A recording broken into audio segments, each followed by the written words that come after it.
Viewers, आज एक बार फिर से वो हीटेड केस सुप्रीम कोर्ट में जस्टिसेस पीके मिश्रा और एमबी अंजारिया के सामने आ पहुंचा है, जहां काफी कोर क्वेश्चंस उठे हैं। यहाँ हम बात कर रहे हैं ED versus CM Mamata Banerjee की रेड केस की, जो एक बार फिर से सुप्रीम कोर्ट के सामने आया है और जहां हमें काफी हीटेड हियरिंग देखने को मिली है। तो क्या हुआ है इस मुद्दे में और क्या बड़े ऑर्डर सुप्रीम कोर्ट ने दिए हैं और क्या ईडी को डांट लगी है या वेस्ट बंगाल गवर्नमेंट को, इस वीडियो में चलिए एक्सप्लोर करते हैं। इसके साथ व्यूअर्स, अगर आपको हमारा लीगल कंटेंट इंगेजिंग लगे तो ज्वाइन आवर प्राइम मेंबरशिप, जहां आपको मिलेगा early access, exclusive content, in depth analysis and members only video खास आपके लिए। अब मुद्दे का बैकग्राउंड ले तो ईडी वेस्ट बंगाल में जब जनवरी में इन्वेस्टिगेशन कर रही थी, वहीं अचानक से सीएम ममता बनर्जी आ पहुंचती है। वहां से कुछ एविडेंसेस, फाइल्स, इलेक्ट्रॉनिक डिवाइसेस लेकर चली भी जाती है। कोर ऑफ द मैटर यही है कि ईडी का कहना है कि एक सीएम ऐसा नहीं कर सकती और उनके खिलाफ एफआईआर की डिमांड उठाई गई है। पर वहीं सीएम का कहना है कि वो वहां अपने सीएम कैपेसिटी में नहीं गई थी, बस एक पार्टी के लीडर के फॉर्म में गई थी और अपने पार्टी के इलेक्टोरल डेटा को प्रोटेक्ट करने के लिए गई थी। अब इसी के खिलाफ ईडी सुप्रीम कोर्ट आ पहुंची है आर्टिकल 32 के तहत। और जब हियरिंग स्टार्ट हुई तो सीनियर एडवोकेट श्याम दीवान, जो कि वेस्ट बंगाल स्टेट की तरफ से मौजूद थे, उन्होंने सबमिट किया कि एक rejoinder has been filed introducing fresh assertions and sought permission to place a response on record addressing those points। तो व्यूअर्स, यहाँ पे उन्होंने बताया कि इस केस में वो और डॉक्यूमेंट सुप्रीम कोर्ट बेंच के सामने जमा करना चाहते हैं, जिसकी वजह से उन्होंने इस मामले को डिले करने की मांग की थी, अडजर्न करने की मांग की थी। हालांकि ईडी की तरफ से एचजी तुषार मेहता जो मौजूद थे, उन्होंने इसके खिलाफ बोला। उन्होंने पॉइंट आउट किया कि जो रिजॉइंडर की बात हो रही है वो 2 हफ्ते पहले ही फाइल हुआ था और अगर उन्हें कुछ रिस्पॉन्स एक्स्ट्रा देना ही था तो वो इन 2 हफ्तों में दे सकते थे।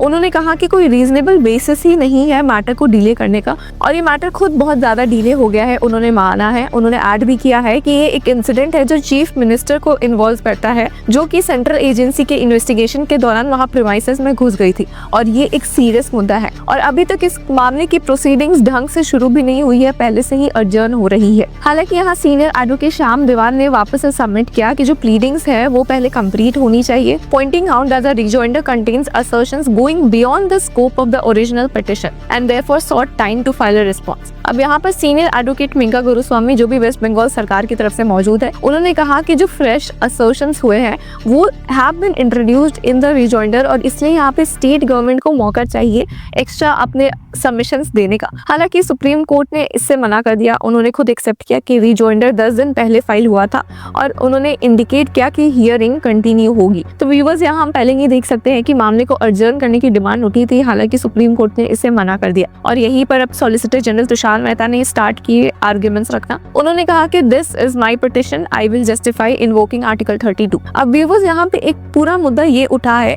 कि ईडी, जो कि एक गवर्नमेंट एजेंसी है, जो कि एक इन्वेस्टिगेटिव एजेंसी है, वो कैसे आर्टिकल 32 का इस्तेमाल करते हुए सुप्रीम कोर्ट आ सकती है, जबकि आर्टिकल 32 फंडामेंटल राइट्स को प्रोटेक्ट करता है, यूजुअली सिटीजंस के लिए यूज होता है। और एक इन्वेस्टिगेटिव एजेंसी का क्या फंडामेंटल राइट होता है जो सीधे सुप्रीम कोर्ट पहुंच गई है। अब यहाँ पर जब इन्होंने बोला एसजी तुषार मेहता ने कि वो जस्टिफाई करेंगे कि क्यों उन्होंने आर्टिकल 32 इस्तेमाल किया है, तो वहीं पर सीनियर एडवोकेट श्याम दीवान ने कहा कि let pleadings be completed first, we will raise maintainability objections. अब यहाँ कोर्ट ने कहा कि if maintainable we will hear it fully, no need to wait for counter on merits. हालांकि सीनियर एडवोकेट श्याम दीवान ने वापस से ऐड किया कि जो रीजॉइंडर फाइल हुआ है वो मेरिट्स के बाहर जा रहा है और उसका मौका नहीं दिया जा रहा है रिस्पॉन्ड करने का। हालांकि कोर्ट ने कहा कि you can not dictate proceedings, we will consider what is on record. यानी कि यहाँ पे अब सुप्रीम कोर्ट बेंच काफी स्ट्रिक्ट हो गई। उन्होंने कहा कि वेस्ट बंगाल स्टेट गवर्नमेंट नहीं डिक्टेट कर सकती प्रोसीडिंग्स कैसी चलनी चाहिए कैसी नहीं,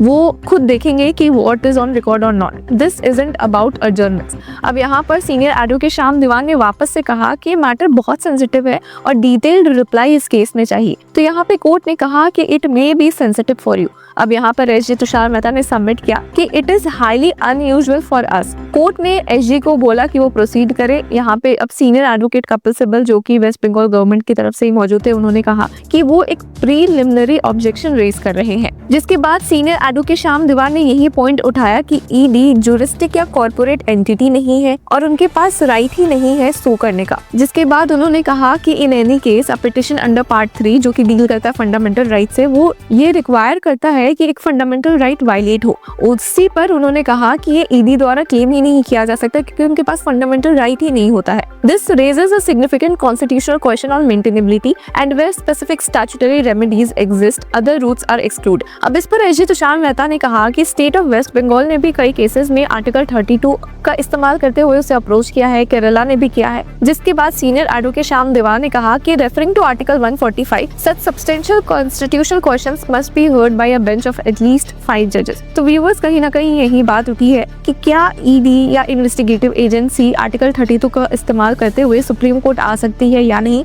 ये खुद एक कॉन्स्टिट्यूशनल मैटर्स है और इसमें एटलीस्ट 5 जजेस की बेंच होनी चाहिए और यहाँ पे अभी 2 जज की बेंच बैठी हुई है। जिसके बाद सीनियर एडवोकेट श्याम देवान ने फर्दर कहा कि ED is nearly a government department, possess नहीं करते हैं एक independent right to sue. In essence this is the union government seeking relief under part 3 which is meant for persons whose fundamental rights are violated, something a department cannot claim. He argued that this raises a significant constitutional issue requiring reference to a 5-judge bench, including whether the union can allege a violation of fundamental rights. उन्होंने ये भी outline किया कि ED originated as an executive enforcement unit under the Department of Economic Affairs, जो कि later rename हुआ था Enforcement Directorate में, and subsequently placed under the Department of Revenue with a brief period under the Department of Personnel and Administrative Reforms. यानी कि ED के पास तो power नहीं है सू करने की और उसका इस्तेमाल करते हुए यूनियन यहाँ पे सू करना चाह रही है, जो भी गलत है। अब सीनियर एडवोकेट श्याम देवान ने फर्दर कहा कि after referring to the ED's power of search and scissor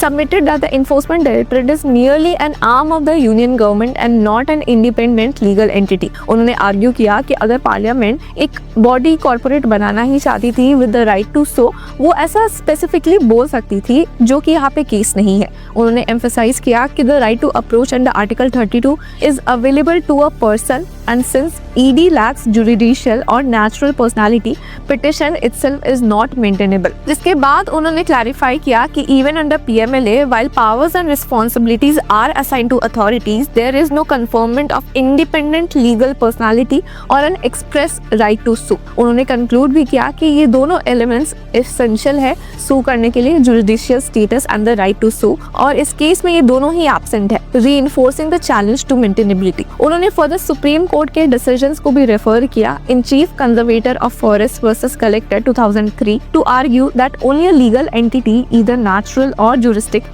can initiate or face legal proceeding in its own name. उन्होंने ये भी emphasize किया कि this is not a mere procedural requirement but a substantive legal condition, and that government departments or offices by themselves are not recognized as independent legal persons. उन्होंने judgment पर rely किया, जिसके बाद उन्होंने सबमिट किया कि in matters involving state property और rights the state must be a party as individual departments can not represent it independently in litigation. उन्होंने ये भी फर्दर हाईलाइट किया कि the principle that different departments of the government are merely limbs of the state and should not engage in litigation against each other as it is neither legally appropriate nor in public interest. तो viewers, यहाँ पे हम देख सकते हैं senior advocate Shyam देवान ने कुछ बड़ी बड़ी बातें बोली है। उन्होंने पहले यही बोला है कि ईडी के पास कोई पावर नहीं है राइट टू सू का, या उनका खुद का एक लीगल इंडिपेंडेंट आइडेंटिटी नहीं है कि उनके साथ कुछ गलत हो तो वो फंडामेंटल राइट्स का इस्तेमाल करते हुए सीधे सुप्रीम कोर्ट पहुंच सकते हैं। दूसरा, उन्होंने ये बोला कि अगर उनके पास राइट टू सू होता या कुछ भी ऐसा होता